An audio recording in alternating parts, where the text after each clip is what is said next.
Welcome back to my channel. In previous videos, we have understood the concept of share market and also gained knowledge about big stock exchanges of India, that is NSE and BSE.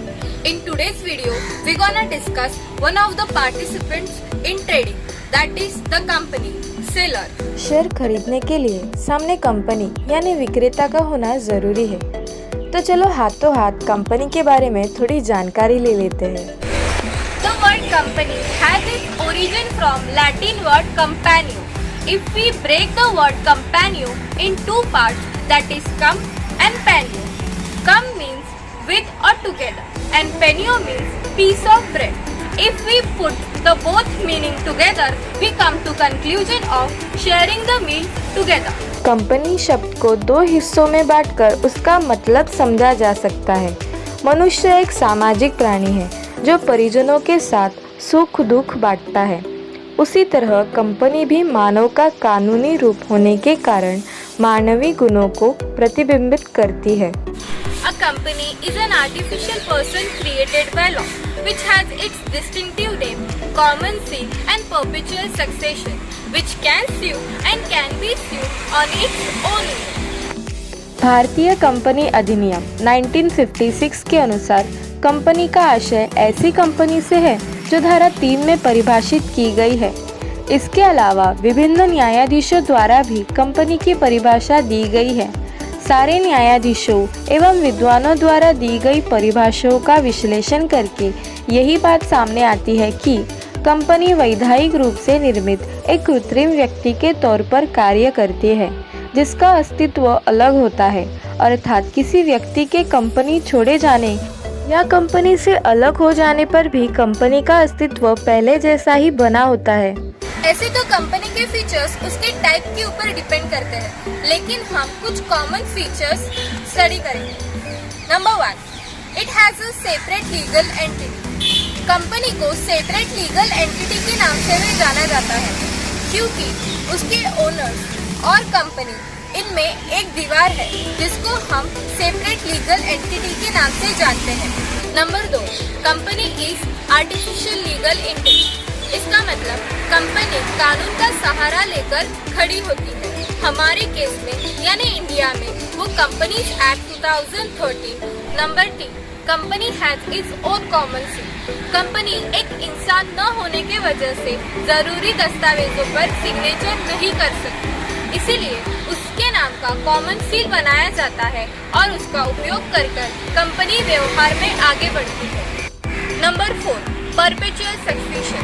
Members कम और members go, the life of company will continue until any uncertainty arrives. इसका मतलब members आए और members गए, लेकिन company के existence पे कोई फर्क नहीं पड़ता है। Number 5, separation of ownership and management. इसका मतलब कंपनी के जो ओनर है यानी शेयर होल्डर्स है वो कंपनी का मैनेजमेंट पार्ट नहीं संभालते। तो ये पार्ट कौन संभालता है? कंपनी खुद से बोर्ड ऑफ डायरेक्टर्स की टीम फॉर्म करती है और वो सारा मैनेजमेंट का काम संभालती है। ये टीम शेयर होल्डर्स के वोट्स के आधार पर ही फॉर्म होती है। Now we will discuss the types of companies. Types of companies can be understood through this characteristics. Number 1, incorporation. Number 2, liability. Number 3, membership. Number 4, control. And number 5, nationality. Classification on the basis of incorporation. सम्मेलन के आधार पर वर्गीकरण। 1, chartered company, राज्य आज्ञा पत्र द्वारा स्थापित company. 2, statutory company, संसद के विशेष अधिनियम द्वारा समामेलित company. 3, companies form under companies act 2013, company अधिनियम द्वारा समामेलित company. Classification on the basis of liability, दायित्व के आधार पर वर्गीकरण। 1, लिमिटेड लायबिलिटी, सीमित दायित्व वाली company. Liability limited by shares, अंशों द्वारा सीमित company. Liability limited by guarantee, guarantee द्वारा सीमित वाली कंपनी। 2, अनलिमिटेड लायबिलिटी कंपनी, असीमित दायित्व वाली company. Classification on the basis of number of members, सदस्यों की संख्या के आधार पर वर्गीकरण। 1, पब्लिक कंपनी, सार्वजनिक कंपनी। 2. Private company, निजी company. Classification on the basis of ownership or control. 1. Government company, सरकारी कंपनी. 2. Holding company, सूत्रधारी कंपनी. 3. Subsidiary company, सहायक company. Classification on the basis of nationality, राष्ट्रीयता के आधार पर वर्गीकरण. 1.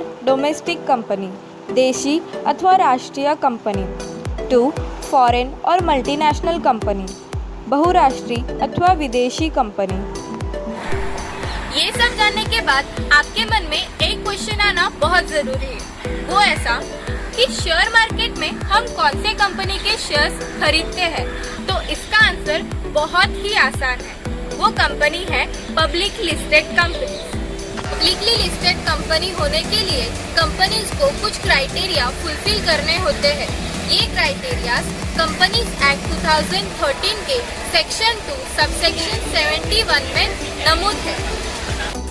पब्लिक लिमिटेड कंपनी एक ऐसा संघ है जहां 7 या 7 से अधिक लोग स्व इच्छापूर्ण व्यापार करने की सोच रखते हैं. पब्लिक कंपनी कहलाने जाने के लिए ROC यानी रजिस्ट्रार ऑफ कंपनी के तरफ से सर्टिफिकेट ऑफ इनकॉर्पोरेशन और सर्टिफिकेट ऑफ कमेंसमेंट की आवश्यकता होती है. इसके लिए कई कानूनी चरण पार करने पड़ते हैं. एक बार ये सारा कुछ हो जाने पर कंपनी शेयर बाजार से पैसे उठा सकती है, जिसे हम सरल शब्द में पब्लिक इशू कहते हैं. Thank you for watching my video. Please hit the like button, comment what you feel in comment section and don't forget to hit the subscribe button for latest updates.